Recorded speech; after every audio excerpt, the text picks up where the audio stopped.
தங்களுடன் இன்றைய முக்கிய செய்திகள். ப. சிதம்பரம் மருத்துவமனையில் அனுமதிக்கப்பட்டுள்ளார். முதல்வர் மு க ஸ்டாலின் நலம் விசாரித்துள்ளார்.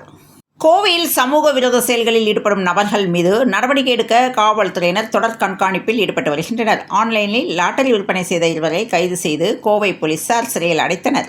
ஆளுநர் பதவியில் நீடிக்கும் தார்மீக தகுதியை ஆர்.என். ரவி இழந்துவிட்டார். உடனடியாக அவர் ராஜ்பவனை விட்டு வெளியேற வேண்டுமென மதிமுக பொதுச் செயலாளர் வைகோ கருத்து தெரிவித்துள்ளார்.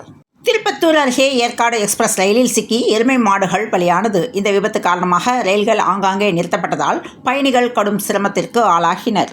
செங்கல்பட்டு மாவட்டம் காட்டாங்குளத்தூரில் உள்ள எஸ்.ஆர்.எம். பல்கலைக்கழகத்தில் எஸ்.ஆர்.எம். தமிழ் பேராயம் சார்பில் சொல் தமிழா சொல் நிகழ்ச்சி நடத்தப்பட்டது. இந்த நிகழ்ச்சியின் இறுதி சுற்றில் நாம் தமிழர் கட்சியின் தலைமை ஒருங்கிணைப்பாளர் சீமானும் பாஜக மாநில தலைவர் அண்ணாமலையும் பங்கேற்றனர். கேஸ் விலையேற்றத்துக்கு எதிரான தமிழக வெற்றிக் கழக தலைவர் விஜயின் அறிக்கை பற்றி பாஜக மூத்த தலைவர் தமிழிசை சவுந்தரராஜன் சென்னையில் செய்தியாளர்களுடன் பேசியபோது விஜய்க்கு எதுவும் தெரியாது என்று தாக்கி பேசியுள்ளார்.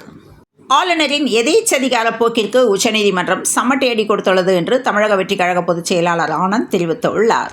கே.என். நேரு தம்பியை அமலாக்கத்துறை அலுவலகத்திற்கு கொண்டு சென்று விசாரணை நடத்திய போது வீடியோ வாக்குமூலம் பதிவு செய்யப்பட்டது. உறையூர் கோயிலில் இன்று ஸ்ரீரங்கம் நம்பெருமாள் கமலவல்லி நாச்சியார் சேர்த்தி சேவை நடைபெற்றது. திரளான பக்தர்கள் சாமி தரிசனம் செய்தனர்.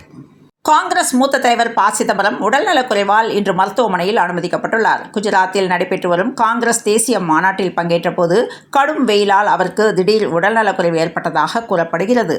திருநெல்வேலியில் தமிழக அளவில் மூளைச்சாவடைந்தவர்களின் உடல் உறுப்பு தானம் பெறுவதில் திருநெல்வேலி அரசு மருத்துவக் கல்லூரி மருத்துவமனை முதலிடம் பெற்றுள்ளதாக டீன் டாக்டர் ரேவதி பாலன் தெரிவித்துள்ளார். நாமக்கல் மாவட்டம் மோகனூர் வட்டத்திற்கு ஆண்டாபுரம் கிராமத்தில் மின்சாரம் தாக்கி உயிரிழந்தவர்களின் குடும்பத்தினருக்கு முதல்வர் மு க ஸ்டாலின் ஆறுதல் தெரிவித்துள்ளார். அதோடு நிதி உதவியையும் அறிவித்துள்ளார். மக்களால் தேர்ந்தெடுக்கப்பட்ட அரசுக்குத்தான் அனைத்து அதிகாரங்களும் உள்ளது என்று செல்வ பெருந்தகை திட்டவட்டமாக தெரிவித்துள்ளார். கவர்னருக்கு எதிரான வழக்கில் உச்சநீதிமன்றத்தின் தீர்ப்புக்கு தமிழக வெற்றிக் கழகம் வரவேற்பு தெரிவித்துள்ளது.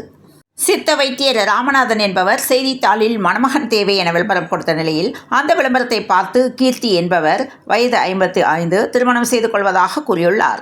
இதையடுத்து நேற்று திருமணத்திற்கு தேவையான பொருட்களான நகைகளை டி நகரில் உள்ள பிரபல நகைக்கடையில் நகைகளை வாங்கி கீர்த்தியிடம் ராமநாதன் கொடுத்ததாக கூறப்படுகிறது. இதையடுத்து கீர்த்தி உறவினர் ஒருவர் மருத்துவமனையில் அனுமதிக்கப்பட்டிருப்பதாக கூறி ராமநாதனை அழைத்து சென்ற நிலையில் அங்கு கீர்த்தி மாயமாகியுள்ளார். இந்நிலையில் தான் ஏமாற்றப்பட்டதாக உணர்ந்த ராமநாதன் தேனாம்பேட்டை காவல் நிலையத்தில் 2 கிராம் தங்கத்தாலி, மூக்குத்தி, 1/2 கிராம் மற்றும் மெட்டி ஆகியவை மீட்டு தர கோரி புகார் அளித்துள்ளார். புகாரின் பேரில் தேனாம்பேட்டை போலீசார் விசாரணை மேற்கொண்டு வருகின்றனர்.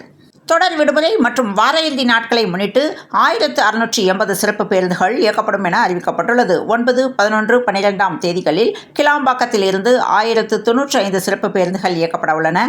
கோயம்பேட்டில் இருந்து 9, 11, 12ஆம் தேதிகளில் 245 சிறப்பு பேருந்துகள் இயக்கப்படுகின்றன. வல்சநாடு அருகே கிடப்பில் போடப்பட்ட சாலை பணிகளை துவங்குவது எப்போது என்று பொதுமக்கள் எதிர்பார்ப்புடன் காத்திருக்கின்றனர். பிரபல ரவுடியை துப்பாக்கி முனையில் சுற்றி வளைத்த போலீசாரால் தென்காசியில் பரபரப்பு ஏற்பட்டுள்ளது. திருவண்ணாமலை மணலூர்பேட்டை சாலையில் வசிப்பவர்கள் 14 வயதான லோகேஷ், 16 வயதான தனுஷ்குமார். எளிய குடும்பத்தை சேர்ந்த இவர்கள் இருவரும் தங்களது நண்பனின் பிறந்தநாளை முன்னிட்டு மணலூர்பேட்டை சாலையில் பல இடங்களில் பிறந்தநாள் வாழ்த்து பேனர் வைத்துள்ளார்கள். அப்படி பேனர் வைக்கும்போது மின்சாரம் டிரான்ஸ்பர் அருகே பேனர் வைத்தபோது அந்த பேனரின் இரும்பு கம்பிகள் மின்சார வயலில் பட்டு மின்சாரம் பாய்ந்தது. இந்நிலையில் லோகேஷ், தனுஷ்குமார் இருவரும் சம்பவ இடத்திலேயே பலியாகினார்கள். இந்த தகவல் தெரிந்து அந்த திருவண்ணாமலை நகர காவல் நிலைய போலீசார் வழக்கு பதிவு செய்து விசாரணை மேற்கொண்டு வருகின்றனர். பங்குச்சந்தை என கூறி மோசடி ரூபாய் 24 கோடியை இழந்த பொதுமக்கள். மதுரையில் பங்குச்சந்தையில் முதலீடு செய்து தருவதாக கூறி தாங்கள் ஏமாற்றப்பட்டதாக ஏராளமான பொதுமக்கள் மாவட்ட ஆட்சியர் அலுவலகத்தில் புகார் மனு அளித்துள்ளனர். ஆளுநர் பதவி விலக வழுக்கும் கோரிக்கை ஆர்.என். ரவியை மாற்ற ஒன்றிய அரசு முடிவு செய்துள்ளதாக தகவல் வெளியானது. வேலூர் மாவட்டம் காட்பாடி ரயில் நிலைய பராமரிப்பு பணிகள் காரணமாக விழுப்புரம் காட்பாடி பயணிகள் ரயில் 2 நாட்களுக்கு பகுதியளவில் ரத்து செய்யப்படுவதாக இன்று அறிவிக்கப்பட்டுள்ளது. முதலமைச்சர் மு க ஸ்டாலின் தலைமையிலான ஆட்சியில் தமிழ்நாட்டில் ரூபாய் 10 லட்சம் கோடி முதலீடுகள் குவிந்துள்ளன என்று தமிழ்நாடு அரசு தெரிவித்துள்ளது. தமிழ்நாட்டிற்கு ஆளுநர் பதவியே தேவையில்லை என்பதை முன்னிறுத்தி அதற்கான சட்ட போராட்டத்தை தமிழ்நாடு அரசு தொடர வேண்டுமென தமிழக வாழ்வுரிமை கட்சி தலைவர் வேல்முருகன் வலியுறுத்தியுள்ளார்.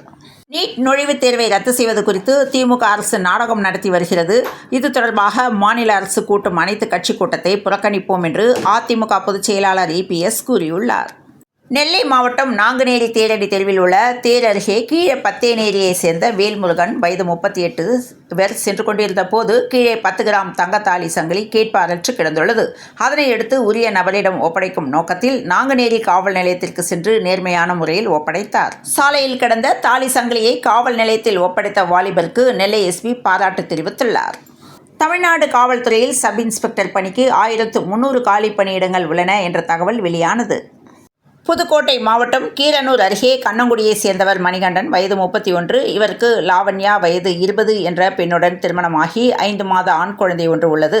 குழந்தை பிறப்பதற்கு முன்பு வரை சந்தோஷமாக இருந்ததாகவும், ஆனால் குழந்தை பிறந்த நாளிலிருந்து இருவருக்கும் அடிக்கடி தகராறு ஏற்பட்டு வந்துள்ளதாகவும் கூறப்படுகிறது. இந்நிலையில் கணவர் குழந்தையிடம் மட்டுமே அன்பாக இருந்ததால் என் குழந்தையை நான் தான் கொன்றேன் என்று தாயின் கொடூர பகீர் வாக்குமூலம் வெளியானது. தந்தை நலமுடன் இருப்பதாக கார்த்திக் சிதம்பரம் எம்பி தெரிவித்துள்ளார். அரியலூர் மாவட்டம் செந்துறையை அடுத்த மருதூரை சேர்ந்தவர் கிருபாகரன், இவரது மனைவி அபிநயா டாக்டர்களான இருவரும் மருதூரில் கிளினிக் நடத்தி வருகின்றனர். இந்நிலையில் டாக்டர் அபிநயாவின் வளைகாப்பு விழா மருதூர் திருமண மண்டபத்தில் நேற்று நடந்தது. வளைகாப்பு விழா நடந்த மண்டபத்தில் தர்பூசணி பழங்கள் வைக்கப்பட்டிருந்தன. சமீப காலமாக தர்பூசணி பழத்தில் ரசாயனம் கலக்கப்படுவதாக வதந்தி சமூக வலைதளங்களில் காட்டுத்தீயாக பரவியது. இதனால் தர்பூசணி பழத்தை வாங்காமல் பொதுமக்கள் புறக்கணித்து வந்ததால் விவசாயிகள் கடுமையாக பாதிக்கப்பட்டனர். இதனைத் தொடர்ந்து வளைகாப்பு விழாவில் பங்கேற்றவர்களுக்கு தர்பூசணி பழத்தை மருத்துவ தம்பதி வழங்கினர். மகாராஷ்டிரா மாநிலம் நாசிக் மாவட்டத்தின் கோட்டி என்ற பகுதியில் பள்ளி ஒன்று செயல்பட்டு வரும் நிலையில் பள்ளியில் படிக்கும் மாணவர்களின் பைகளில் திடீரென சோதனை நடத்தப்பட்டது. அப்போது கத்திகள், இரும்பு சங்கிலிகள், சைக்கிள் சங்கிலிகள், காண்டம் பாக்கெட்டுகள், சீட்டுக்கட்டுகள் போன்ற பொருட்கள் பறிமுதல் செய்யப்பட்டன. இதை அறிந்த அந்த பள்ளியில் பெரும் பரபரப்பு ஏற்பட்டது. இச்சம்பவம் பெற்றோர் மற்றும் பள்ளி நிர்வாகத்தை கவலையில் ஆழ்த்தியுள்ளது. இது தொடர்பாக துணை முதல்வர் கூறுகையில், மாணவர்களில் சிலர் போதைப் பொருட்களுக்கு அடிமையாகி இருக்கலாம் என்றும் பள்ளி உள்ளேயே போதைப் பொருட்களை பயன்படுத்தி இருக்கலாம் என்ற சந்தேகமும் எழுந்துள்ளது. இதுபோல் பல நாட்கள் நடத்திய சோதனையில் பல்வேறு பொருட்கள் பறிமுதல் செய்யப்பட்டுள்ளன என தெரிவித்துள்ளார். IPL 2025 18 ரன்கள் வித்தியாசத்தில் CSK அணியை பஞ்சாப் வீழ்த்தியது. சென்னைக்கு எதிராக சிக்ஸர் மழை பொழிந்த பிரியான்ஸ் ஆர்யா அதிவேக சதம் விளாசி சாதனை படைத்தார். சென்னையில் இன்று 22 கேரட் ஆபரண தங்கத்தின் விலை ஒரு சவரன் 65,800 ரூபாய்க்கும் 1 கிராம் 8,725 ரூபாய்க்கும் விற்பனையானது. தெற்கு வங்கக்கடலின் மத்திய பகுதிகளில் குறைந்த காற்றழுத்த தாழ்வு பகுதி உருவாகியுள்ளது என்று இந்திய வானிலை ஆய்வு மையம் அறிவித்துள்ளது. இது வடமேற்கில் நகர்ந்து இன்று தென்மேற்கு வங்கக்கடல் பகுதிகளையும், அதற்கடுத்து 48 மணி நேரத்தில் வடக்கு திசையில் நகர்ந்து மத்திய மேற்கு வங்கக்கடல் பகுதிகளை அடையக்கூடும் என்றும் கணிக்கப்பட்டுள்ளது. இதன் காரணமாக தமிழ்நாட்டில் 13ஆம் தேதி வரை மழை தொடரக்கூடும் என்று வானிலை ஆய்வு மையம் தகவல் தெரிவித்துள்ளது. தொடர்ந்து இணைந்திருங்கள் பிரபாஸ் கர்மம் செய்திகளுடன். மீண்டும் மற்றொரு செய்தியில் சந்திப்போம். நன்றி, வணக்கம்.